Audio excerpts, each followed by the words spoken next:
O terceiro ponto que Spurgeon apresenta aos seus alunos é a persuasão. Perceba que todos esses pontos estão relacionados com a fala, é a oratória. O pastor precisa ser claro, o pastor precisa convencer, seu discurso precisa ser tão bom, tão eloquente ao ponto de convencer as pessoas, como vimos aqui, mas precisa também persuadir os homens. E veja o que Spurgeon fala sobre persuasão. Abre aspas. Há pregadores que em seus sermões parecem pregar parecem pegar um por um dos ouvintes pela gola e enfiar direto em suas almas a verdade.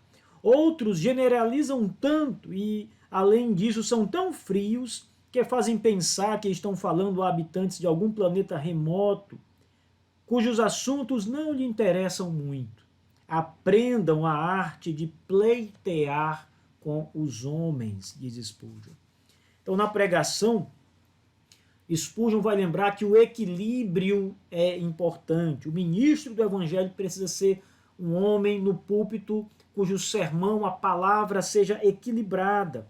Ele não pode ser excessivamente agressivo, tempestuoso, mas também não pode ser apático, frio ali no púlpito. Quando tiver que mostrar agressividade, lembre também de mostrar a doçura. Mostre que há uma doença, mas também mostre que há um remédio que pode curar. A observação de Spurgeon é importante. Ele diz: aprendam a pleitear com os homens. Na pregação, verdadeiramente há um combate espiritual em curso. A arma do pregador não é outra senão a palavra pregada. O homem, em sua natureza caída, revida sempre contra a verdade. O golpe que a serpente deu no Éden atingiu todas as faculdades humanas, inclusive a vontade do homem. A razão, o intelecto, tudo isso foi alcançado pelo poder do pecado. Estas coisas estão todas aprisionadas, por assim dizer, acorrentadas, por assim dizer. Somente a pregação do Filho de Deus pode libertar o pecador. Se conhecer a destruição causada pela queda e se conhecer a miséria da natureza humana, o pregador saberá pleitear com o pecador. Se conhecer a excelência das Escrituras e o espírito invencível que opera por meio da pregação, o pregador saberá também que a vitória do exército do Senhor é inevitável. Então ele precisa, de fato, conhecer todas essas coisas, persuadir os homens, porque conhece a verdade. O que poderá tornar o apelo do pastor para que o pecador se arrependa mais convincente do que pregar os terrores do Senhor, pregar a terribilidade de Deus? Veja o que Spurgeon diz aqui. Também o conhecimento dos terrores do Senhor nos há de ativar para persuadirmos os homens. Não podemos fazer outra coisa que insistir com eles para que se reconciliem com Deus. Fecha aspas. Primeiro, ministros do Deus vivo precisam ser movidos pela certeza de que Deus cobrará de cada um deles, da mesma forma que cobra do atalaia que está no alto de uma torre, quando ele não anuncia que a destruição se aproxima. Deus cobrará dos seus ministros. Isso é uma grande verdade. Os ministros precisam pregar e lembrar aos pecadores que Deus está chegando para o acerto final de todas as contas. Deixar de falar aos homens sobre o juízo de Deus não é menos do que um ato de traição. Ministros fiéis pregarão o terrível Deus, o terrível juízo que se aproxima.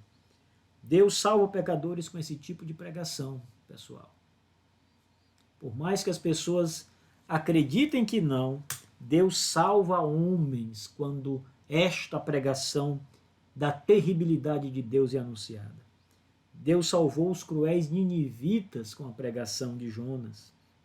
A ordem de Deus para o profeta Jonas foi a seguinte, está escrito na Bíblia: Dispõe-te, vai à grande cidade de Nínive e clama contra ela, porque a sua malícia subiu contra mim.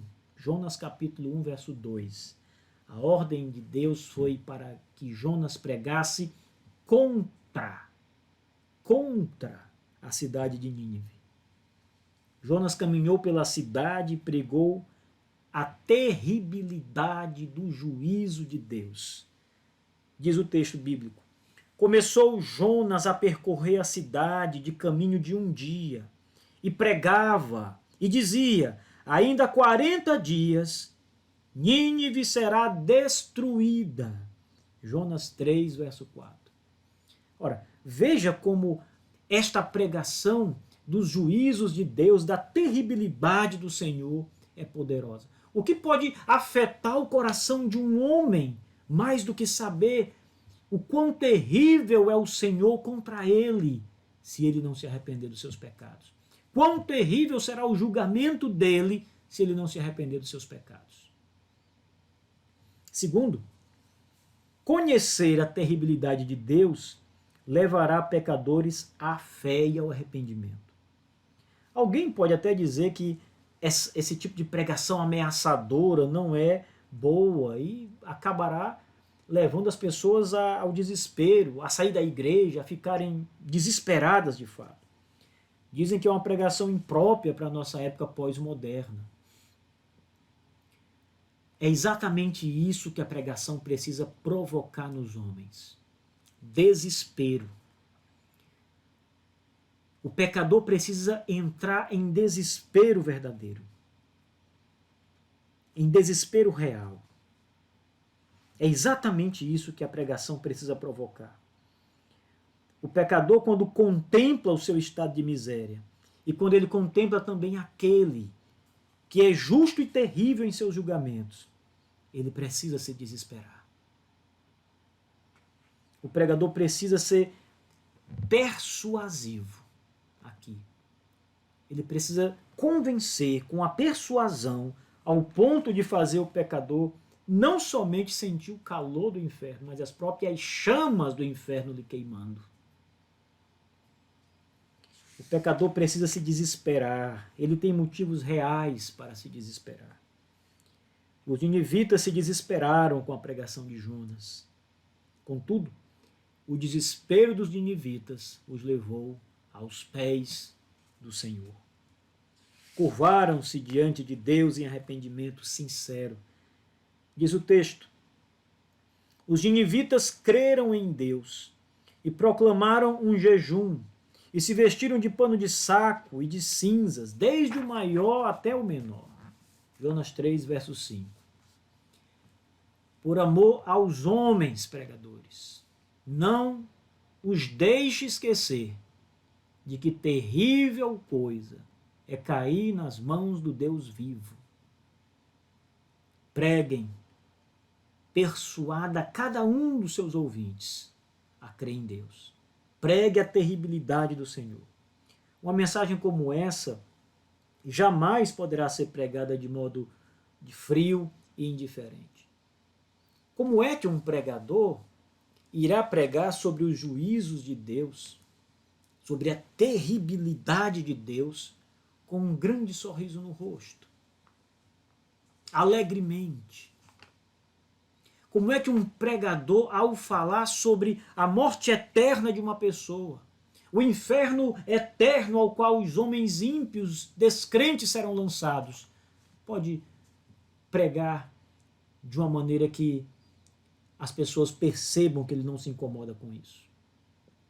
Pregar com indiferença. Ele precisa pregar com lágrimas nos olhos, não com um sorriso aberto. O pregador precisa clamar para que os homens abandonem o seu pecado e corram para os braços de Cristo. Eloquência é persuasão. Quando Spurgeon está falando de eloquência, ele está dizendo que o pregador precisa falar enquanto prega de modo apropriado.